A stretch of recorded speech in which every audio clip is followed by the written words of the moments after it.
Good afternoon all. I am Vishal Kumar Saktani, Assistant Professor Computer Science, MLB Government College, Nokha. Previous lecture में हम array के बारे में study कर रहे थे, जिसमें हमने एरे क्या होता है, एरे को हम सी प्रोग्रामिंग लैंग्वेज में कैसे डिक्लेयर कर सकते हैं, एरे एलिमेंट को कैसे इनिशियलाइज कर सकते हैं, कंपाइल टाइम इनिशियलाइजेशन क्या होता है, रन टाइम इनिशियलाइजेशन क्या होता है, इन सब के बारे में डिस्कस कर लिया था। तो सी लैंग्वेज को लर्न करने की इस अगली कड़ी में आज के इस लेक्चर में हम टाइप्स ऑफ एरे के बारे में डिस्कस करने वाले हैं। तो आज के इस लेक्चर के लिए कंटेंट्स हैं types of array, matrix as 2D array, adding two matrices, matrix, multiplication. तो स्टार्ट करते हैं टाइप्स ऑफ एरेज के साथ। तो एरेज को हम टू कैटेगरीज में क्लासिफाई कर सकते हैं। पहला है वन डायमेंशनल एरे और दूसरा है मल्टी डायमेंशनल एरे। अभी तक हमने जितने भी एरे को डिस्कस किया है प्रीवियस लेक्चर्स में, वो सब वन डायमेंशनल एरे के एग्जांपल हैं।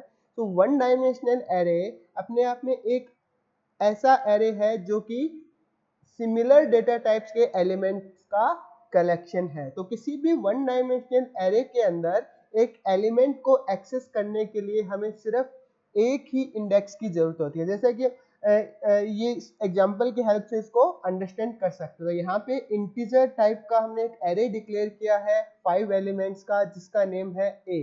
तो यहाँ पे हम ये देख सकते हैं कि डायमेंशन जो है वो एक ही, यहाँ पे एक ही डायमेंशन है, क्योंकि जो भी एरे सबस्क्रिप्ट ऑपरेटर्स की हेल्प से हम यहाँ पे जो डायमेंशन मेंशन करते हैं, अगर ये एक से ज्यादा है तो ये मल्टी डायमेंशनल एरे होगा, अदरवाइज ये वन डायमेंशनल एरे होगा। तो इस एरे के अंदर यहाँ पे जो एक ए जो कि एरे का नेम है, एक 5 एलिमेंट इंटीजर टाइप के एलिमेंट्स का एरे है जो कि आपके मेमोरी के अंदर कंटीन्यूअस मेमोरी एड्रेसेस पे स्टोर्ड है। तो जो आपका first element a index 0, second element index 1, third element at index 3, fourth element at index 3, fourth element at index 3 and fifth element at index 5। तो इस टाइप से हम इस वन डायमेंशनल एरे को यहाँ पे डिक्लेयर कर सकते हैं और एक ही इंडेक्स की हेल्प से हम इसके एलिमेंट को एक्सेस कर सकते हैं। जैसे कि हमें अगर थर्ड एलिमेंट को एक्सेस करना है तो हम सिंपली करेंगे ए और जो आपका स्क्वायर ब्रैकेट है यानी एरे सब्स्टिट्यूशन ऑपरेटर के अंदर उसका इंडेक्स 2, इस की हेल्प से हम उस एलिमेंट को एक्सेस कर सकते हैं। तो अब बात करते हैं मल्टी डायमेंशनल एरे की। तो array basically multi dimensional array का मतलब है एक एरेज ऑफ एरे, यानी कि एरे का अगर एरे हम क्रिएट करें तो वो अपने आप में एक मल्टी डायमेंशनल एरे होता है। तो यानी कि बेसिकली एक से ज्यादा वन डायमेंशनल एरे को अगर हम उनका अगर हम एरे क्रिएट करते हैं तो उसे हम मल्टी डायमेंशनल एरे कह सकते हैं।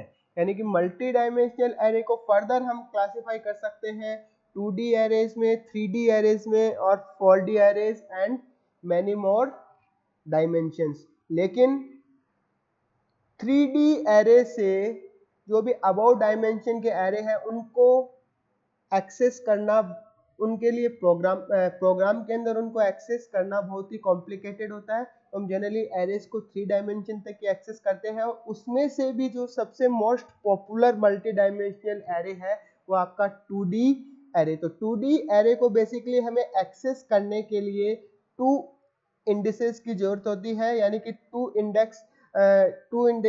इंडेक्स की हेल्प से हम किसी भी एलिमेंट को 2D एरे के अंदर एक्सेस कर सकते हैं। तो बेसिकली 2D एरे को हम मैथमेटिक्स के अंदर जो मैट्रिसेस होती हैं उन मैट्रिसेस को स्टोर करने के लिए यूज कर सकते हैं। तो जो मैथमेटिकल ऑपरेशन को परफॉर्म करने के, मैट्रिक्स पे कोई भी मैथमेटिकल ऑपरेशन परफॉर्म करने के लिए 2D एरे बहुत ही यूजफुल है। तो 2D एरे को हम जो इस सिंटैक्स के हेल्प से डिक्लेयर कर सकते हैं। तो कि आपका सिंपली सबसे पहले किस डेटा टाइप का हम एरे क्रिएट करना चाहते हैं, उसके बाद में एरे का नेम और उसके अंदर कितने नंबर ऑफ रोज होंगे और कितने नंबर ऑफ कॉलम होंगे। तो इस सिंटैक्स की हेल्प से हम यहाँ पे 2D एरे को क्रिएट कर सकते हैं। तो 2D बेसिकली मैट्रिक्स को हम एक टेबुलर फॉर्म में या 2D एरे को एक टेबुलर फॉर्म में भी व्यू कर सकते हैं, जिसमें आपके एलिमेंट्स रो और कॉलम की फॉर्म में जो स्टोर होते हैं। तो बेसिकली अगर हम यहाँ पे देखें जो कि हमने एक एरे डिक्लेयर किया है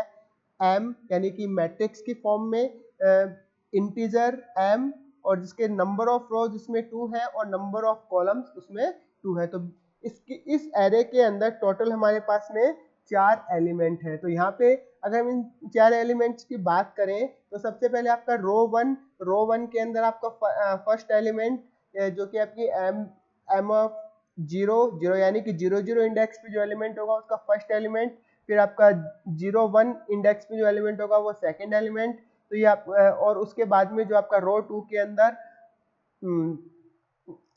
1 0 इंडेक्स पे जो एलिमेंट होगा उसका थर्ड एलिमेंट और 1 1 इंडेक्स पे जो एलिमेंट होगा वो उसका फोर्थ एलिमेंट। तो यहाँ पे हम देख सकते हैं कि ये जो आपके डिफरेंट रो 1 रो 2 और यहाँ पे आपके कॉलम 1 एंड कॉलम 2 स्टेप से हम एक 2D एरे को टेबुलर फॉर्म में भी यहाँ पे व्यू कर सकते हैं। और जो बेसिकली एरे जो है वो आपका मेमोरी के अंदर कंटिगस एड्रेसेस पे स्टोर होता है। तो अगर इसका मेमोरी व्यू देखना चाहें किसी एरे 2D एरे का, तो ये मेमोरी के अंदर जो स्टोर होगा वो इस वे में होगा। सबसे पहले आपका जैसे एग्जाम्पल के लिए यहाँ पे एज्यूम कर लेते हैं कि जो स्टार्टिंग एड्रेस है एरे का वो 2000 है। तो आपका जो फर्स्ट एलिमेंट है वो होगा यानी कि एलिमेंट एट इंडेक्स 00 वो 2000 एड्रेस पे उसका स्टार्टिंग एड्रेस 2000। और उसके बाद में जैसे कि यहाँ पे हमने इंटीजर टाइप का एरे डिक्लेयर किया है और इंटीजर टाइप के एक एलिमेंट को जो 16 बिट कंपाइलर है, तो यहाँ पे हम टर्बो सी कंपाइलर की अगर बात करें तो उसके लिए हमें 2 बाइट्स एक इंटीजर के लिए मेमोरी स्पेस की रिक्वायरमेंट होती है। तो जो नेक्स्ट एड्रेस जो आपका नेक्स्ट एलिमेंट होगा वो जो होगा 2002 एड्रेस पे जो कि आपका इंडेक्स 01 यानी कि थर्ड एलिमेंट, इस टाइप से थर्ड एलिमेंट जो कि आपका 10 इंडेक्स और वो एलिमेंट स्टोर होगा 2004 पे। और आपका जो फोर्थ एलिमेंट जो कि स्टोर होगा इंडेक्स 11 पे जो कि और जो उसके लिए मेमोरी एड्रेस होगा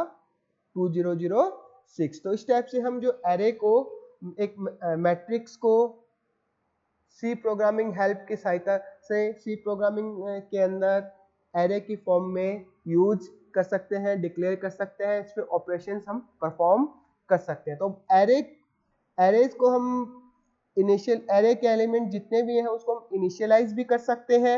इनिशियलाइज करने के लिए हम जो वैल्यूज को सिंपली एक लिस्ट ऑफ वैल्यू प्रोवाइड कर सकते हैं या फिर उसके रो वाइज उसके अंदर वैल्यू प्रोवाइड कर सकते हैं। जैसे कि इस एग्जांपल में हम देख सकते हैं कि जो वैल्यू 1 वैल्यू 2 ये जो आपके फर्स्ट रो के लिए जितनी वैल्यू है वो हमने यहाँ पे मेंशन की, सेकंड रो के लिए जितनी भी वैल्यू है वो यहाँ पे v3 v4 तो कि आपका सेकंड रो के लिए जो वैल्यू है। इसी टाइप से हम जितने भी एलिमेंट्स हैं उस मैट्रिक्स के अंदर या फिर उस एरे के अंदर उनको हम यहाँ पे इनिशियलाइज कर सकते हैं। तो इसी सेम एग्जांपल के हम इनिशियलाइजेशन यहाँ पे देख सकते हैं जो कि आपका m जो कि एक 2x2 का एक मैट्रिक्स है उसको हम इनिशियलाइज यहाँ पे कर रहे हैं वैल्यू फर्स्ट रो के लिए 10 20 एंड 30 40। तो जब इसको इनिशियलाइज करेंगे तो आपको फर्स्ट एलिमेंट 10 से इनिशियलाइज होगा यानी कि फर्स्ट रो और फर्स्ट कॉलम का एलिमेंट है जो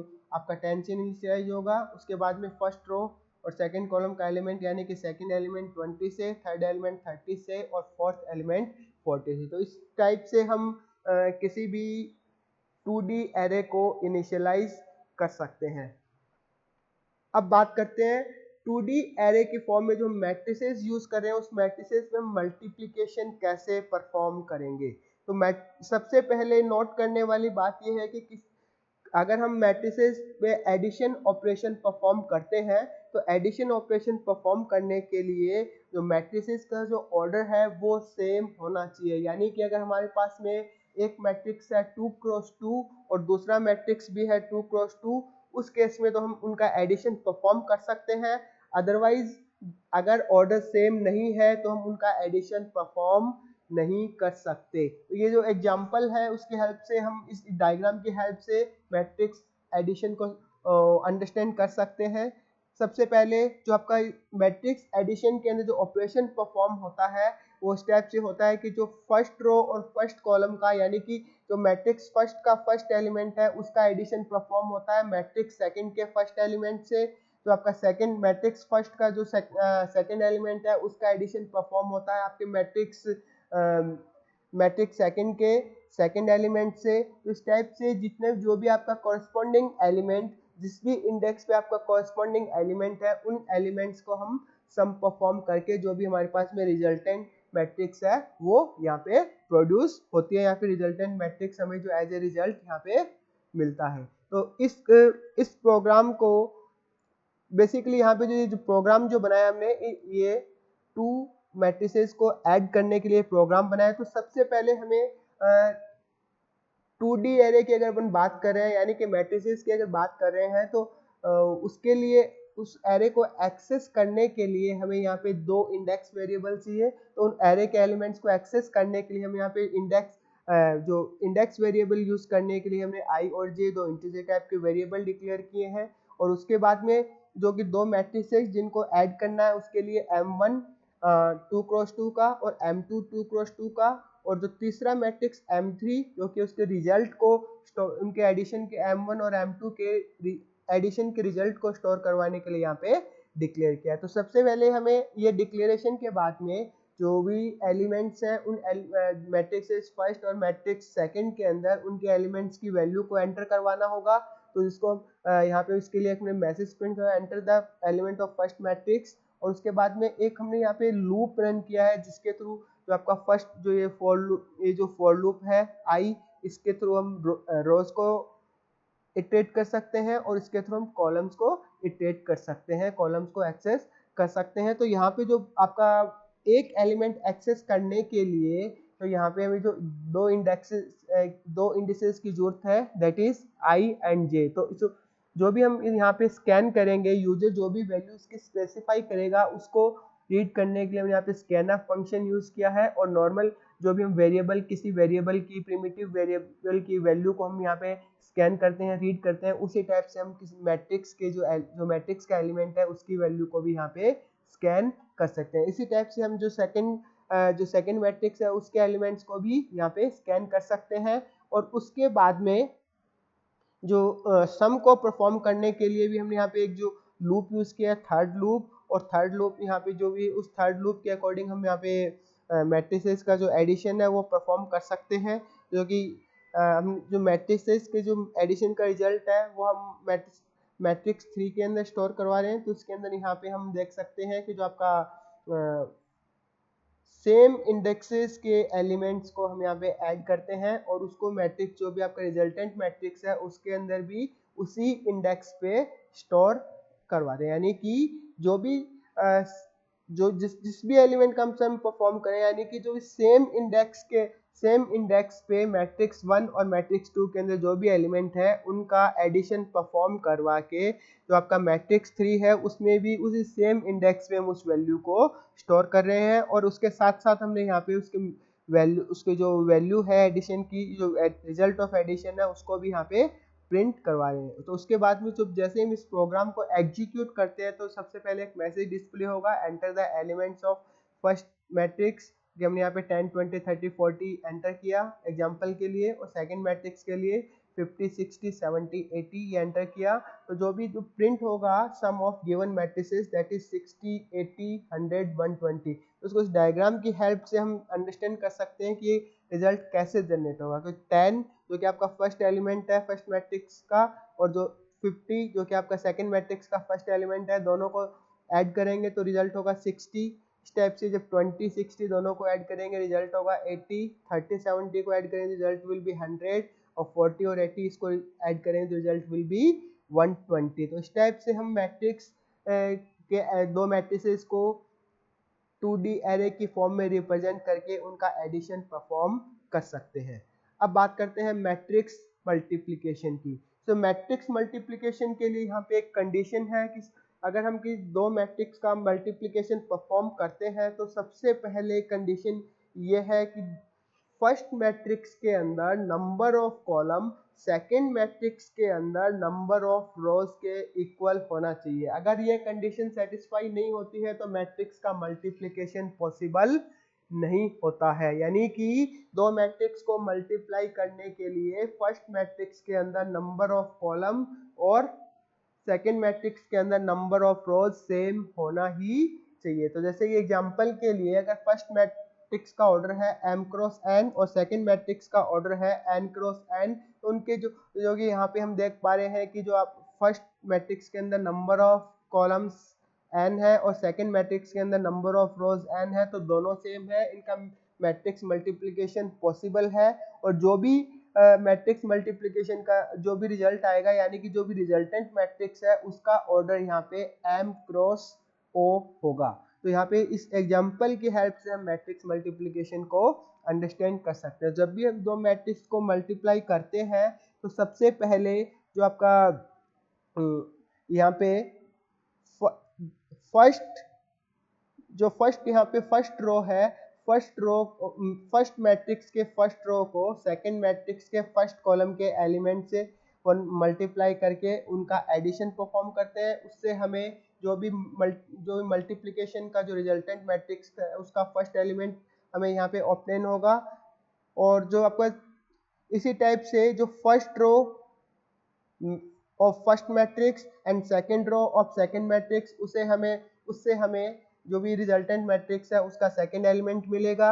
इसी टाइप से second row of first matrix and first column of second matrix, उससे हमें जो भी रिजल्टेंट मैट्रिक्स है उसका थर्ड एलिमेंट यहाँ पे मिलेगा। यानी कि यहाँ पे हम देख सकते हैं कि A21 multiplied by B11 plus A22 multiplied by B21, यानी इससे हमें इसको थर्ड एलिमेंट मिलेगा। इसी टाइप से जो है फोर्थ एलिमेंट, यानी कि फोर्थ एलिमेंट हमें यहाँ पे जो आपका सेकंड रो है और जो सेकंड कॉलम है उनके एलिमेंट्स को मल्टीप्लाई करके ऐड करने पे हमें यहाँ पे रिजल्टेंट मैट्रिक्स के अंदर फोर्थ एलिमेंट मिलेगा। तो इसको हम एक एग्जांपल की हेल्प से अंडरस्टैंड करते हैं। तो यहाँ पे बेसिकली हमने एक मैट्रिक्स मल्टीप्लिकेशन परफॉर्म करने के लिए थ्री मैट्रिसेस जिनका जो ऑर्डर हमने यहाँ पे डिक्लेयर किया है सबका 10 क्रॉस 10। तो 10 क्रॉस 10 में अगर हम एलिमेंट एंटर करेंगे तो हमें 100 एलिमेंट्स एंटर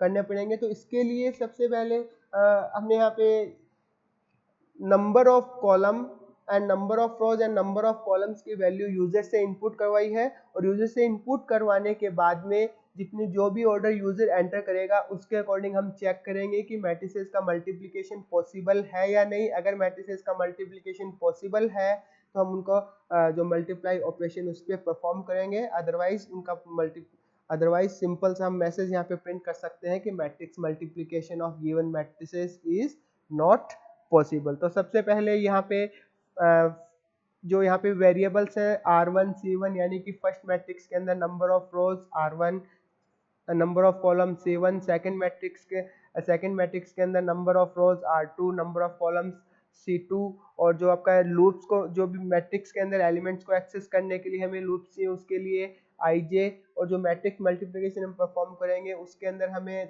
जो आपका थर्ड लूप भी हमें यहाँ पे रन करना पड़ेगा। उसके लिए उस लूप को कंट्रोल करने के लिए यहाँ पे वेरिएबल के। तो सब यहाँ पे सबसे पहले हम जो भी फर्स्ट मैट्रिक्स है उसके लिए number of columns and number of rose and number of columns यहाँ पे एंटर करेंगे। उसकी वैल्यूज को हमने R1 और C1 में जो स्कैन कर लिया। उसके बाद में उसका फर्स्ट मैट्रिक्स के एलिमेंट्स को हम यहाँ पे इनपुट करेंगे। उसके बाद में यहाँ पे जो सेकंड मैट्रिक्स के अंदर number of columns and number of rose and number of columns को यहाँ पे एंटर करेंगे।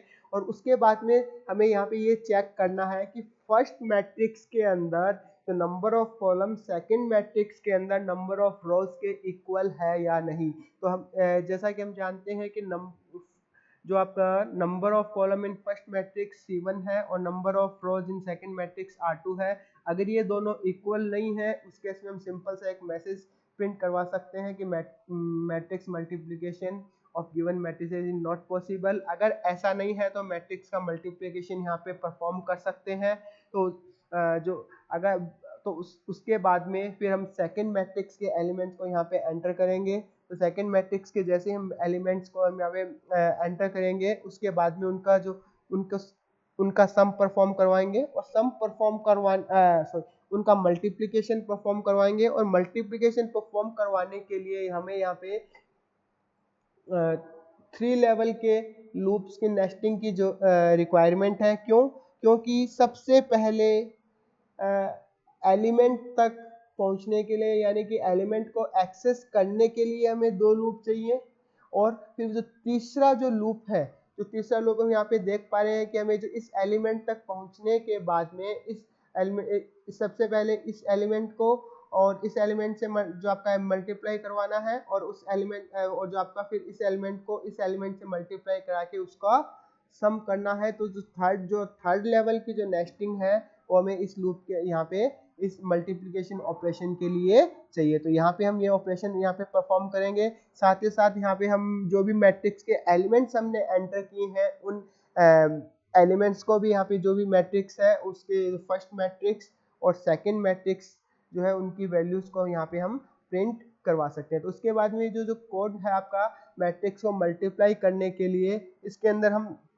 देख सकते हैं कि जो आपका जो फर्स्ट लूप है वो आपका number of rose in first matrix वहां तक रन होगा। जो सेकंड जो आपका सेकंड जो नेस्टेड लूप है वो लूप आपका सेकंड मैट्रिक्स के अंदर जो भी नंबर ऑफ कॉलम्स है वहां तक आपका जो लूप जो है वो रन होगा। और जो आपका थर्ड लूप है, तो थर्ड लूप जो है वो या तो हम इसको रन कर सकते हैं फर्स्ट मैट्रिक्स के अंदर नंबर ऑफ कॉलम, या फिर सेकंड मैट्रिक्स के अंदर नंबर ऑफ रोज तक, क्योंकि दोनों ही इक्वल है और उसी केस में दो गिवन मैट्रिसेस है उनका मल्टीप्लिकेशन यहाँ पे पॉसिबल है। तो फिर यहाँ पे तो इस लूप के अंदर यहाँ पे देख सकते हैं कि यहाँ पे हम जो आपका जो रिजल्टेंट मैट्रिक्स है उसके आई जे इंडेक्स पे इंडेक्स के अंदर ही हम कुछ वैल्यू को ऐड कर रहे हैं।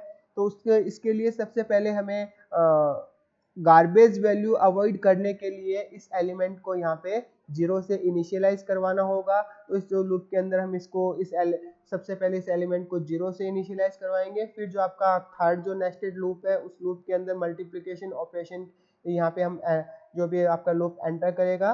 और यहाँ पे हम ये देख सकते हैं कि जो आपका M3ij जो कि आपका ये एलिमेंट है उसके अंदर जो हम सम परफॉर्म कर रहे हैं, यानी कि M1ik मल्टीप्लाइड बाय M2kj, यानी कि जो आपका यहाँ पे हम देख सकते हैं कि जो A11 जो आपका A11 है उसको हम सबसे पहले मल्टीप्लाई करवा रहे हैं B11 से, यानी कि फर्स्ट कॉलम फर्स्ट मैट्रिक्स का फर्स्ट एलिमेंट और सेकंड मैट्रिक्स का फर्स्ट एलिमेंट, और उसके बाद में जो आपके फर्स्ट मैट्रिक्स का जो आपका सेकंड एलिमेंट और जो आपका फर्स्ट जो सेकंड मैट्रिक्स है उसका थर्ड एलिमेंट, इनको हम यहाँ पे मल्टीप्लाई करा के यहाँ पे स्टोर कर रहे हैं। तो इसके लिए जो हमें जो भी आपके इंडेक्सिंग है वो indexing that will be first matrix के लिए ik और जो सेकंड मैट्रिक्स के लिए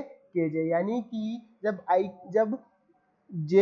i की वैल्यू 0 है, j की वैल्यू 0 है, k की वैल्यू 0 है, तो सबसे पहले ये मल्टीप्लाई करेगा first element of first matrix and first element of second matrix. तो यहाँ पे जो M100 मल्टीप्लाइड बाय M200, फिर जो भी आपका ये जो लूप है वो जब नेक्स्ट टाइम रन होगा तो उस केस में तो i की वैल्यू अभी भी जो i की वैल्यू 0 और j की वैल्यू 0 के लिए जब k का लूप सेकंड टाइम रन होगा तो ये मल्टीप्लाई करेगा i, यानी कि 0 M1 of 01 multiplied by M2 of 10, यानी कि जो आपका फर्स्ट रो का सेकंड एलिमेंट है और जो दूसरे मैट्रिक्स है सेकंड मैट्रिक्स उसके अंदर सेकंड रो का फर्स्ट एलिमेंट, उनका मल्टीप्लिकेशन ये परफॉर्म करेगा। फिर उससे यहाँ पे जो एडिशन जो है यहाँ पे उस वैल्यू को हम यहाँ जो M3 और ij उसके अंदर यहाँ पे ऐड कर देंगे। और इसी टाइप से जो है आपका लूप जो है वो कंटिन्यू करेगा जब तक कि k की वैल्यू आपके C1 से लेसर नहीं है, यानी कि number of columns in first matrix उससे लेसर नहीं है, तब तक ये लूप यहाँ पे लेसर है तब तक ये लूप यहाँ पे रन करेगा, और जैसे ही वैल्यू उसके इक्वल होगी तो ये लूप जो है वो टर्मिनेट हो जाएगा, और उसके बाद में जो i के नेक्स्ट j के नेक्स्ट इटरेशन से कंटिन्यू करेगा। इस टाइप से जो आपका लूप जो है, जब तक कि जितने भी एलिमेंट्स का सम जो जितने भी एलिमेंट्स का यहाँ पे जो मैट्रिक्स से एलिमेंट्स हैं उनका मल्टीप्लिकेशन कंप्लीट नहीं हो जाता, ये लूप आपका एग्जीक्यूट होता रहेगा। तो उसके बाद में जो मैट्रिक्स थर्ड मैट्रिक्स है उसको हम यहाँ पे उसके जो एलिमेंट जिसके अंदर मल्टीप्लिकेशन का रिजल्ट स्टोर है उसको हम यहाँ पे प्रिंट करवा सकते हैं इस कोड की हेल्प से। उसको अंडरस्टैंड करने के लिए, जो भी कोड हमने यहाँ पे राइट किया है उस कोड को अंडरस्टैंड करने के लिए एक बार आउटपुट को देखते हैं। तो सबसे पहले प्रिंट करेगा enter the number of rose and number of columns in first matrix. तो हमने एंटर किया इसके अंदर number of rose 2, number of columns 2 in first matrix. तो इसके बाद में जो भी इसके अंदर 4 एलिमेंट्स हैं उनकी वैल्यू यहाँ पे हमने एंटर की 1 2 3 4। फिर आपका जो आपका यहाँ पे सेकंड मैट्रिक्स है उसके अंदर नंबर ऑफ रोज और नंबर ऑफ कॉलम्स को एंटर किया, वो भी 2 2। और उसके बाद में उसके सेकंड एलिमेंट जो भी यहाँ पे सेकंड मैट्रिक्स है उसके 4 एलिमेंट्स को हमने यहाँ पे एंटर किया 5 6 7 8। और फर्स्ट मैट्रिक्स जो कि हमने यहाँ पे एंटर की थी वो आपका 1 2 3 4, और जो सेकंड मैट्रिक्स 5 6 7 8। और जो मल्टीप्लिकेशन का रिजल्ट है दैट विल बी 19 22 43 50। ये कैसे होगा, इस डायग्राम की हेल्प से हम इसको अंडरस्टैंड करते हैं। यानी कि सबसे पहले 1 यानी कि फर्स्ट मैट्रिक्स के अंदर जो आपका फर्स्ट रो और फर्स्ट कॉलम का एलिमेंट है वो आपका सेकंड मैट्रिक्स के फर्स्ट रो और फर्स्ट कॉलम के एलिमेंट से मल्टीप्लाई, और उसके अंदर हम ऐड करेंगे जो फर्स्ट रो का सेकंड एलिमेंट है फर्स्ट मैट्रिक्स के अंदर, और जो आपका सेकंड मैट्रिक्स के अंदर जो आपका फर्स्ट रो का सेकंड कॉलम का एलिमेंट है उससे। तो ये जो इनको जब ये ऑपरेशन हम परफॉर्म करेंगे इसी टाइप से जितने भी एलिमेंट्स हैं उनके लिए, तो जो यहाँ पे 1 multiplied by 5 plus 2 multiplied by 7 यानी कि 5 प्लस 14 स्टेप से जो आपका 1 multiplied by 6 plus 2 multiplied by 8 जो आपका ये जो होगा रिजल्टेंट मैट्रिक्स जो है उसके लिए सेकंड एलिमेंट। तो इसी टाइप से आपका ये थर्ड एलिमेंट और फोर्थ एलिमेंट, और जो आपका resultant matrix that will be 19 22 43 50, जो कि इस कोड की हेल्प से हम जो भी ऑपरेशन परफॉर्म करेंगे इन वैल्यूज के साथ में हमें जो रिजल्टेंट मैट्रिक्स जो है वो यहाँ पे 19 22 43 50 ये जो है मिलेगा। तो इस टाइप से हम देख सकते हैं कि मैट्रिक्स मल्टीप्लिकेशन को हम बहुत ही इजीली 2D एरेज की हेल्प से सी प्रोग्रामिंग के अंदर परफॉर्म कर सकते हैं।